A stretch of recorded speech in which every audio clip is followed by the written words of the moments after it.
everyone, welcome back to my channel Abhinaya Chakravarti. இன்னைக்கு பார்க்க போற டாபிக் என்னன்னு பாத்தீங்கன்னா it is all about cervical circlage. அதாவது cervical stitch அப்படினு சொல்லுவாங்க. அத பத்தி தான் இன்னைக்கு நம்ம வீடியோல டீடைலா பார்க்க போறோம். வாங்க வீடியோக்குள்ள போகலாம். and அதுக்கு முன்னாடி நீங்க இன்னும் என் சேனலை சப்ஸ்கிரைப் பண்ணலனா மறக்காம சப்ஸ்கிரைப் பண்ணிக்கோங்க. அப்பதான் நான் போடுற வீடியோஸ் உங்களுக்கு நோட்டிஃபிகேஷன்ஸ்ல வரும். So எனக்கு வந்து கமெண்ட்ஸ்ல நிறைய பேர் வந்து cervical stitch பத்தி கேட்டிருக்கீங்க. சோ எந்த மந்த்ல நீங்க போட்டீங்க, எவ்வளவு இருந்துச்சு சென்டிமீட்டர் cervix length எவ்வளவு இருந்தது நீங்க சர்க்குலேஜ் போடும்போது, அது எவ்வளவு பெயின்ஃபுல் ப்ரொசீஜரா, எவ்வளவு நாள் நீங்க அட்மிட் ஆயிருந்தீங்க, அதுக்கான காஸ்ட் எவ்வளவு ஆச்சு, சோ கண்டிப்பா இது நம்ம போடணுமான்னு சொல்லி நிறைய பேர் கமெண்ட்ஸ்ல கேட்டிருந்தீங்க. and எல்லாத்துக்கும் ரிப்ளை பண்ணியிருக்கேன் நான். சோ இது ஒரு செப்பரேட் வீடியோவா நான் இன்னைக்கு பண்ணலாம்னு நினைச்சேன். சோ ஃபர்ஸ்ட் அந்த டீடைல்ஸ்லாம் நான் சொல்றேன். cervical stitchனா என்னென்ன வேரியஸ் கண்டிஷன்ஸ், அதாவது என்னென்ன வேரியஸ் சிச்சுவேஷன்ஸ்ல வந்து நம்மளுக்கு வந்து cervical stitch பண்ணுவாங்க அப்படிங்கறத பார்க்கலாம். சோ மூணு கேஸ் தாங்க. ஃபர்ஸ்ட் என்னன்னு பாத்தீங்கன்னா நம்மளுக்கு IVF IUI அந்த மெத்தட்ஸ்ல ஏதாச்சும் நீங்க கன்சீவ் ஆயிருந்தீங்கன்னா உங்களுக்கு கண்டிப்பா வந்து cervix stitch பண்ணுவாங்க. and செகண்ட் கேஸ் என்னவா இருக்கும்னா நமக்கு twins இல்ல more than one baby, அதாவது twins triplets அந்த டைம்ல வந்து if you're carrying more than one baby உங்களுக்கு வந்து cervix stitch பண்ணுவாங்க. and third கேஸ் பாத்தீங்கன்னா singleton pregnancy-லே on extreme cases, அதாவது எல்லா லேடிஸ்க்குமே கண்டிப்பா கிடையாது, ரேர் கேசஸ்ல பாத்தீங்கன்னா உங்களுக்கு ஏதாச்சும் early history of DNC ஏதாச்சும் பண்ணிருக்கோம், மிஸ்கேரேஜஸ் ஆயிருக்கு, இல்ல ரொம்ப லேட் பிரெக்னன்சி, அந்த மாதிரி அவங்களுக்கு ஏதாச்சும் ஒரு ஹிஸ்டரி இருந்ததுன்னா டாக்டர்ஸ் வந்து சேஃபர் சைட்ல வந்து அவங்களுக்கு வந்து cervix stitch பண்ணுவாங்க. யூசுவலா இந்த சர்க்குலேஜ் எப்ப நம்மளுக்கு போடுவாங்க, எந்த டைம்ல வந்து cervix stitch பண்ணுவாங்க அப்படின்னு பாத்தீங்கன்னா யூசுவலா 16 to 24 வீக்ஸ்க்குள்ள வந்து டாக்டர்ஸ் வந்து கரெக்டா மானிட்டர் பண்ணி நம்மளுக்கு தேவைப்பட்டதுன்னா cervix length குறைஞ்சிட்டு வருது அப்படின்னு அவங்க ஃபீல் பண்ணி அவங்க நினைச்சாங்கன்னா there is a risk அப்படின்னு தோணுச்சுன்னா 16 to 24 வீக்ஸ்க்குள்ளேயே வந்து நம்மளுக்கு வந்து சர்க்குலேஜ் பண்ணிடுவாங்க. ஸோ இதுதான் அந்த ப்ரொசீஜர். அண்ட் ஆவரேஜ் பார்த்தீங்கன்னா ஒரு மேரிட் உமனுக்கு எவ்வளோ இருக்கும்னு பார்த்தீங்கன்னா cervix length வந்து 3.5ல இருந்து 5 சென்டிமீட்டர்ஸ் வரைக்கும் இருக்கும். And this is very much common. சில பேர் சொல்றாங்க 4.5ல இருந்து 6 சென்டிமீட்டர்ஸ் வரைக்கும் கூட ஒரு நார்மலாக வந்து அவங்களுக்கு cervix length இருக்கும். அதே நம்ம பிரெக்னெண்ட்டாக இருக்கும் போது ஒரு பிரெக்னென்ட் லேடியோட cervical length பார்த்தீங்கன்னா எவ்ரி மந்த் வந்து அதை மானிட்டர் பண்ணிட்டே தான் இருப்பாங்க. ரைட் ஃப்ரம் நம்ம ஃபர்ஸ்ட் ஸ்கேன்லேயே வந்து cervix length எவ்வளோ இருக்கு நீங்கள் உங்கள் ஸ்கேன் ரிப்போர்ட் எடுத்து செக் பண்ணாலே தெரியும். அதில் cervix length அப்படின்னு சொல்லி கண்டிப்பாக சென்டிமீட்டர்ஸ்லையும் மில்லிமீட்டர்ஸ்லையும் கண்டிப்பாக மென்ஷன் பண்ணியிருப்பாங்க.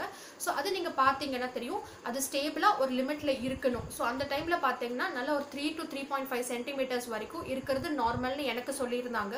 ஸோ அதுக்கு கம்மியாக வரும்போது பார்த்தீங்கன்னா சில பேருக்கு 2.5 2.8 சென்டிமீட்டர்ஸ் அப்படின்ட்டு குறையும். ஸோ அந்த டைமில் வரும்போது பார்த்தீங்கன்னா அந்த ரேஞ்சில் இருக்கும்போது குறைஞ்சிட்டே வருது அப்படிங்கிறது டாக்டர்ஸ் மானிட்டர் பண்ணாங்கன்னா அப்போ தான் வந்து அவங்களுக்கு cervix stitch பண்ணுவாங்க. ஸோ எனக்கு எவ்வளோ இருந்ததுன்னு நான் சொல்கிறேன். எனக்கு எப்போ போட்டோன்னு சொல்லி அந்த கொஸ்டின்ஸ்க்கு நான் கடைசியில் சொல்கிறேன் நான். ஸோ இப்போ வந்து இந்த ரேஞ்சில் இருந்ததுன்னா கண்டிப்பாக வந்து டாக்டர்ஸ் வந்து அவங்களே வந்து to be on safer side வந்து cervical stitch பண்ணிடுவாங்க.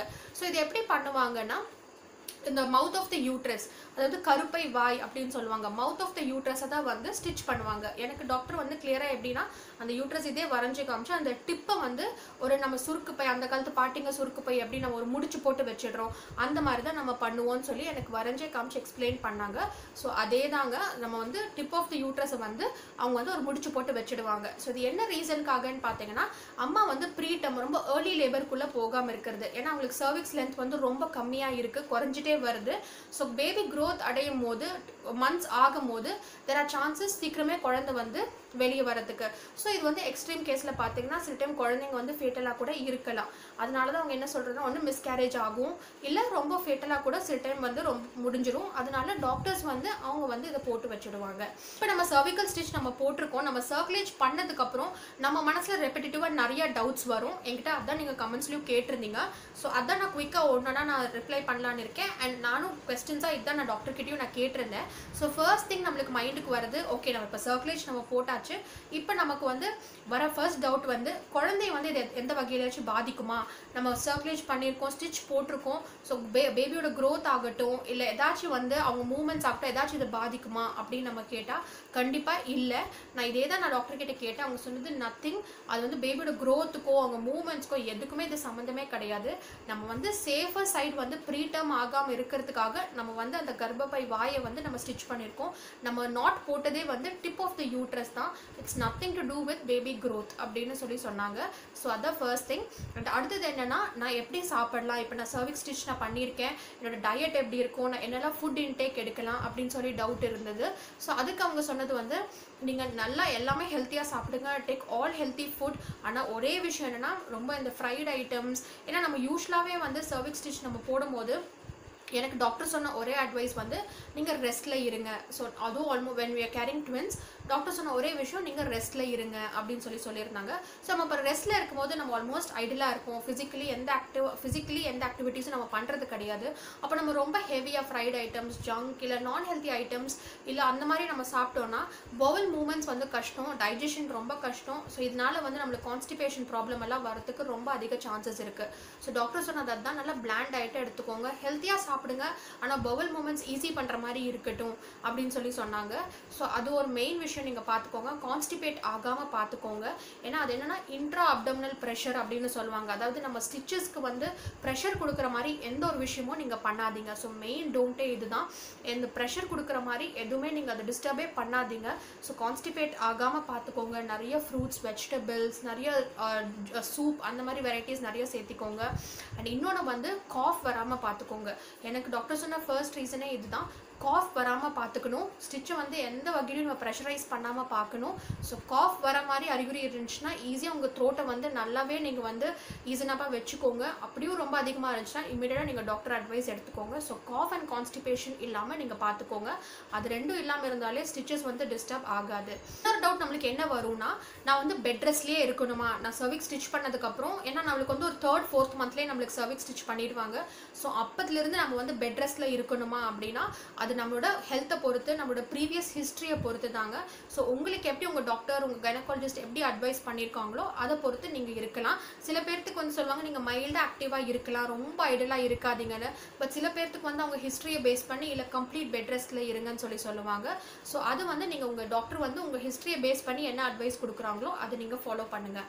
அண்ட் இன்னொன்று வந்து நான் வெயிட் தூக்கலாமா, ஏதாச்சும் வெயிட் லிஃப்ட் பண்ணலாமா அப்படின்ட்டு கேட்பாங்க. நானும் இது கேட்டிருந்தேன். ஏன்னா அப்போ இனிஷியல் டேஸில் தனியாக மேனேஜ் பண்ணும்போது அது ஒரு டவுட்டாக இருந்தது. அப்போ அவங்க சொன்னது வேண்டாம், ஹெவி வெயிட்ஸ் எல்லாம் எதுவுமே லிஃப்ட் பண்ண வேண்டாம், டேக் அ ஹெல்ப் தான். நம்ம எதுவுமே ரொம்ப ப்ரெஷர் கொடுக்குற மாதிரி ஹெவியாக வந்து எதுவுமே லிஃப்ட் பண்ண வேண்டாம். அண்ட் நீங்கள் ஒர்க் அவுட்ஸ் பண்ணுவீங்க அந்த மாதிரியெல்லாம் இருந்தாலும் நீங்கள் கரெக்டாக ப்ராப்பர் அட்வைஸ் எடுத்துகிட்டு அதுக்கப்புறம் நீங்கள் கண்டினியூ பண்ணுங்கள். நீங்களாம் ஏதாச்சும் ஒன்று வந்து டக்குன்னு பண்ணிட வேண்டாம். Take an advice and then you can go for it. So இதெல்லாம் தான் மெயினாக வந்து நம்மளுக்கு டவுட்ஸாக நம்மளுக்கு கேட்குறது. அண்ட் டூஸ் அண்ட் டோன்ட்ஸ் இது தான். நீங்கள் கான்ஸ்டிபேட் ஆகாமல் பார்த்துக்கோங்க, காஃப் வராமல் பார்த்துக்கோங்க, ஹெவியாக எதுவும் லிஃப்ட் பண்ணாதீங்க, ஒருத்தர் சப்போர்ட் நீங்கள் எப்போவுமே வச்சுக்கோங்க. இன்னொன்று வந்து கால் வந்து நீங்கள் ரொம்பவே, சில பேர்த்துக்கு இது சொல்லியிருப்பாங்க, எனக்குமே வந்து ரொம்ப அன்கம்ஃபர்டபுளாக இருந்துச்சுன்னா நீங்கள் கால் படுக்கும் போதெல்லாம் வந்து கால் லிஃப்ட் பண்ணி படுங்க, அடியில் வந்து ஒரு பில்லோ ஏதாச்சும் வச்சு கால் இப்படி லிஃப்ட் பண்ணி படுங்கன்னு சொல்லியிருந்தாங்க. ஸோ எப்படி உங்கள் டாக்டர் அட்வைஸ் பண்ணுறாங்களோ அதுபடி நீங்கள் பார்த்துக்கோங்க. So these are the dos and don'ts. நீங்கள் அதுபடி இருந்தாலே போதும். ஸோ இதில் வந்து எனக்கு ரெப்படேட்டிவாக வந்த கொஸ்டின்ஸ் என்னென்னு பார்த்தீங்கன்னா, இதுக்கு வந்து மெயினாக வந்து வலிக்குமா இந்த ப்ரொசீஜர் அப்படின்னு கேட்டிருந்தீங்க. ஸோ இது வந்து கண்டிப்பாக வலிக்காதுங்க. ஏன்னா அனஸ்தீஷியா கொடுத்து அவங்க பண்ணுறாங்க அண்ட் த்ரூ வெஜைனா தான் அவங்க பண்ண போகிறாங்க. ஸோ அனஸ்தீஷியா கொடுத்துருப்பாங்க. ஸோ நம்மளுக்கு வந்து எந்த பெயின் கண்டிப்பாக இருக்காது பண்ணும்போது. அண்ட் பண்ணி முடிச்சதுக்கப்புறம் வந்து கண்டிப்பாக பெயின் இருக்கும் இல்லையா, எனி லைக் ஒரு சின்ன சர்ஜரி மாதிரி தான் இல்லையா இது. ஸோ என்ன நம்ம பண்ணாலும் ஒரு ப்ரொசீஜர் நம்மளுக்கு அந்த மைல்டு பெயின் நமக்கு ஆஃப்டர் போஸ்ட் அந்த சர்ஜரி நம்மளுக்கு இருக்கும். ஸோ அதே மாதிரி தான் இருந்தது. பட் ரொம்ப அன்பேரபிள் அப்படின்னாலாம் கண்டிப்பாக கிடையாது. ஸோ நீங்கள் கண்டிப்பாக உங்களுக்கு அட்வைஸ் பண்ணாங்கன்னா நீங்கள் எடுத்துக்கோங்க, அதுக்காக பயப்பட வேண்டாம். கண்டிப்பாக வந்து இது ஒன்றும் பெருசாக அன்பேரபிள், பொறுக்க முடியாத வலி அப்படிலாம் எதுவுமே கிடையாது. ஸோ இட்ஸ் பேரபிள் தான், நீங்கள் கண்டிப்பாக பண்ணிக்கலாம். அண்ட் இன்னொன்று வந்து என்னென்னா, எவ்வளோ நாள் நீங்கள் அட்மிட் ஆகிருந்தீங்க அப்படின்னு கேட்டிருந்தீங்க. இது வந்து டிபெண்ட்ஸ் ஆன் த ஹாஸ்பிட்டல் தாங்க. ஒருத்தர் வந்து இது மார்னிங் நமக்கு சர்க்குலேஜ் போட்டாங்கன்னா ஈவினிங்கே அனுப்பிடுறாங்க. பட் எனக்கு வந்து 1 டே மானிட்டரிங்க்கு வச்சுருந்தாங்க. ஸோ நான் ஒரு நாள் அந்த ஃபர்ஸ்ட் டே நான் சாட்டர்டே மார்னிங் நான் போய் அட்மிட் ஆனேன். அண்ட் சண்டே ஆஃப்டர்நூன் வந்து என்னை டிஸ்சார்ஜ் பண்ணியிருந்தாங்க. ஸோ சும்மா அப்சர்வேஷனில் கொஞ்சம் இருக்கட்டும்னு சொல்லி வச்சுட்டு அதுக்கப்புறம் அனுப்பியிருந்தாங்க. அண்ட் இது வந்து எனக்கு எப்போ போட்டிருந்தாங்கன்னு பார்த்தீங்கன்னா, நான் 3rd மந்த் என்டி ஸ்கேன் அப்போ பெங்களூரில் பார்க்கும்போது என்னோட சர்விக்ஸ் லென்த் பார்த்தீங்கன்னா 3 சென்டிமீட்டர்ஸ் அப்போ இருந்தது. அப்போவே சொன்னாங்க கொஞ்சம் குறையிற மாதிரி தான் எனக்கு இருக்குது, ஸோ லெட்ஸ் சி அப்படின்னு சொல்லி அனுப்பிட்டாங்க.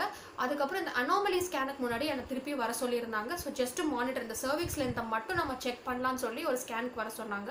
ஸோ அப்போ நான் போய் பார்க்கும்போது 2.8 சென்டிமீட்டர்ஸாக குறைஞ்சிருச்சு. அப்போவே என்ன சொன்னாங்கன்னா, இல்லை இது வந்து 5th மந்த் ஸ்டார்டிங்கில் எனக்கு வந்து இது சொன்னாங்க 2.8 சென்டிமீட்டர்ஸ்னு. அப்போவே டாக்டர் சொன்னாங்க பெங்களூரில் குறைஞ்சிருச்சு cervix length. So it's risky. இது ட்வின் ப்ரெக்னன்சியில் வந்து ரொம்பவே காமன் தான். அண்ட் நாங்கள் வந்து சர்விக்ஸ் லென்த் நல்லா இருந்தாலுமே கூட நாங்கள் ட்வின் ப்ரெக்னன்சியில் வந்து கண்டிப்பாக சர்விக்ஸ் ஸ்டிச் பண்ணிவிடுவோம் அப்படின்னு சொல்லி பெங்களூரில் சொன்னாங்க. ஸோ நாங்கள் இங்கே கோயம்புத்தூரில் தான் நம்ம டெலிவரி நம்ம இங்கே தான் பார்க்க போகிறோம் அப்படின்னு சொல்லி தான் நாங்கள் இமீடியட்டாக கிளம்பி இங்கே வந்துட்டோம். அண்ட் கோயம்புத்தூரில் தான் நான் சர்க்குலேஜ் போட்டேன். ஸோ இங்கே வந்து 2.8 சென்டிமீட்டர்ஸ், அதாவது நிறைய பேர் கேட்டிருந்தீங்க நீங்கள் சர்க்குலேஜ் போடும்போது எவ்வளோ சர்விக்ஸ் லென்த் இருந்ததுன்னு. ஸோ 2.8 சென்டிமீட்டர்ஸ் இருக்கும்போது தான் நான் சர்க்குலேஜ் போட்டேன். அண்ட் 5th மந்த் ஸ்டார்டிங்கில் வந்து நான் சர்விக் ஸ்டிச் பண்ணேன். ஸோ இவ்வளோ தான்.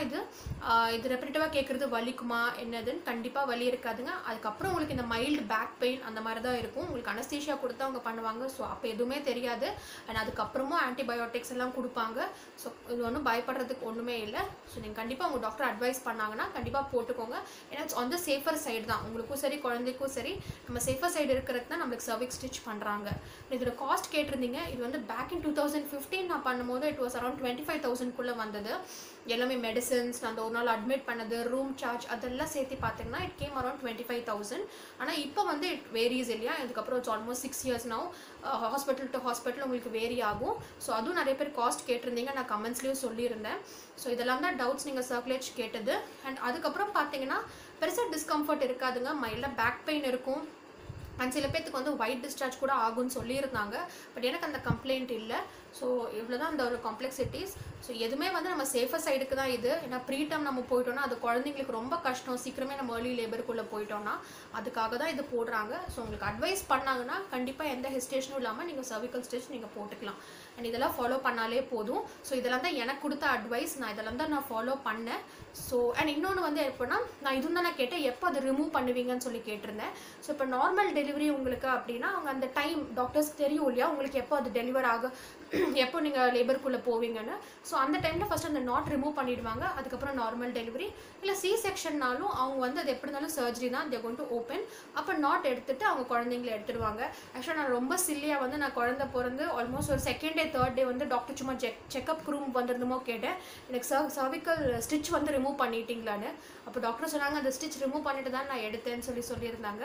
ஸோ எந்த டெலிவரி என்ன டைப் ஆஃப் உங்களுக்கு டைப் ஆஃப் டெலிவரினாலும் அது ஃபஸ்ட் ரிமூவ் பண்ணிவிட்டு அதுக்கப்புறம் அவங்க எடுத்துடுவாங்க. ஸோ இவ்வளோ தான் சர்விக்கல் ஸ்டிச் பற்றி.